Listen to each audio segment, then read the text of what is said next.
Gotham, Season 1, Episode 13, entitled, Welcome Back, Jim Gordon. I just got done watching the episode, and I know probably sometimes it can come off as if I don't like the show Gotham, or I'm so back and forth sometimes. But after tonight, I really enjoyed this episode a lot. And even though last week I mentioned how I thought it was too soon to take Gordon off of the Arkham assignment that he was on working there, but I like what they did with him being back in the precinct. That first episode back, he's not only investigating a murder, but the first scene of the episode he meets Flask. And I thought that was pretty cool. I mean, for anyone who doesn't know or realize, Flask is a character from the comic books, and even in Batman Begins, that movie, Jim Gordon, when he was a detective, way before he was even a lieutenant or commissioner, he was partners with Detective Flask.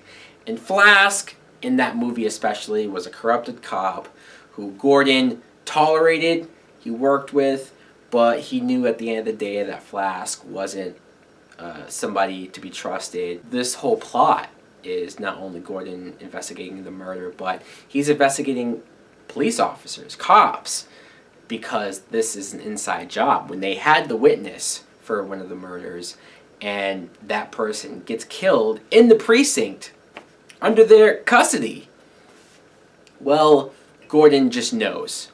And I loved how he was asking different cops, and nobody wanted to give up names, nobody wanted to give up evidence, nobody wanted to be a rat and turn on each other.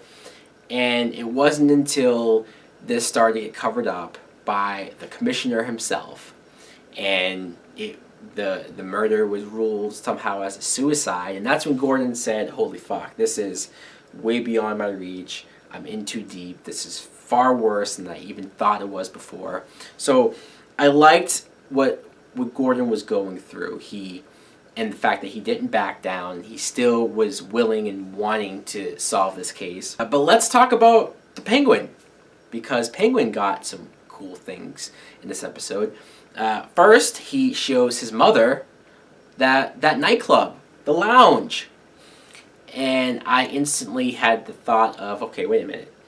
Is this nightclub, which is now his, is this the beginnings of the Iceberg Lounge?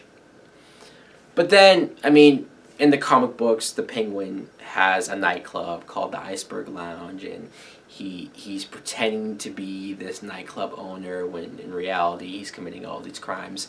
So this place might be too small to technically be the Iceberg Lounge, but this could be the beginnings of it. This could be Penguin beginning to get the taste of running a nightclub. So I very much enjoyed that. Seeing more stuff with his mom was funny because his mom is pretty weird and out there. So clearly that's where he gets it from. And my favorite scene, probably, in the episode was Gordon having to go to Oswald. I should start calling him that more. Does he like to be called the Penguin at this point? Maybe he does. But Gordon and Penguin's relationship, how Gordon is kind of weirded out by him, but Penguin thinks of him as one of his good friends, and he couldn't wait to see him. And Gordon reluctantly asked him for a favor to get evidence on Flask if he could. And the Penguin said, sure, I'll do what I have to do. And then Gordon's like, well, what do I owe you? And Penguin's like, nothing, we're friends. And friends do things for each other because they want to. And I know you know that means one of these days Penguin will ask Gordon for a favor back. And so I love their relationship. I can't wait to see what happens between them next. But let's also talk about Fish Mooney, because we see her at the beginning and she's being tortured by one of Falcone's men. And you know what? I like this. I liked seeing Fish be so sort of tough and not willing to back down, not begging, not crying like I thought she would be. No, she was tough. She stood up and she was willing. Hell, she was sitting there and saying, is that all you got? Now, I don't really know how much sense it makes for Falcone to keep her alive. I know you could say, oh, well, he wanted her to be tortured, but it's like, well, she was pretty tortured enough that you're dumb for not killing her. Of course she escapes. You have her henchman, Butch, who I guess is her only henchman left. I like that he showed his loyalty and he found her and got her out of there. The scene where Fish and Butch go to see the Penguin, because she should have left. I mean, that would have been the smart thing to do, but I kind of like how she was like, no, fuck that.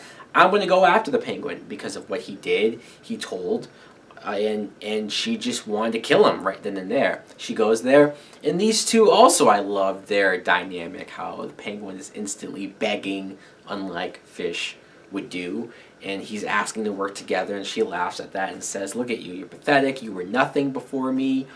And then the Penguin came back at her and said, look, I was doing all of this without you knowing. How dumb are you? So these two, just, I really liked seeing their dynamic. I almost wish we saw more of them together at the beginning. That would have been interesting to see. And then Victor Zsasz shows up, the hitman of sorts for Falcone. A nice shootout happens. And then Butch sort of sacrifices himself. I thought he was about to die, but I guess Zsasz wants to keep him to torture him, which, I mean, I think death would have been a much better choice. I was surprised that Bullock helped Fish get out of the city or wherever she's going, especially because in that first episode, I'm pretty sure Fish was pretty close to killing Bullock and Gordon, but I guess all is forgiven. At the end of the episode, since Gordon was able to get the evidence through ways that he didn't really know about, he was able to arrest Flask, and that was cool. I loved the standoff where Gordon was being challenged by Flask and the other cops, and then even some cops didn't know which side to go on, whether Gordon side with him, he's clearly the right one, or someone like Flask who is protected, it seems, and they're all corrupted. I even liked when Flask said, look, you're trying to act all high and mighty, you're trying to preach, but you've only been here for a couple of months, I've been here for years, and so that makes you think, how is Gordon going to be in Gotham after a couple of years?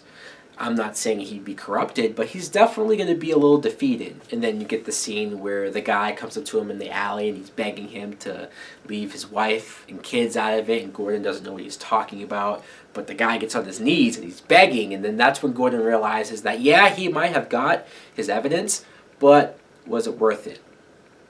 Whatever happened to this guy's wife, it does make you realize that, does one end justify the means? Edward Nygma, who seems like he's stalking Miss Kringle.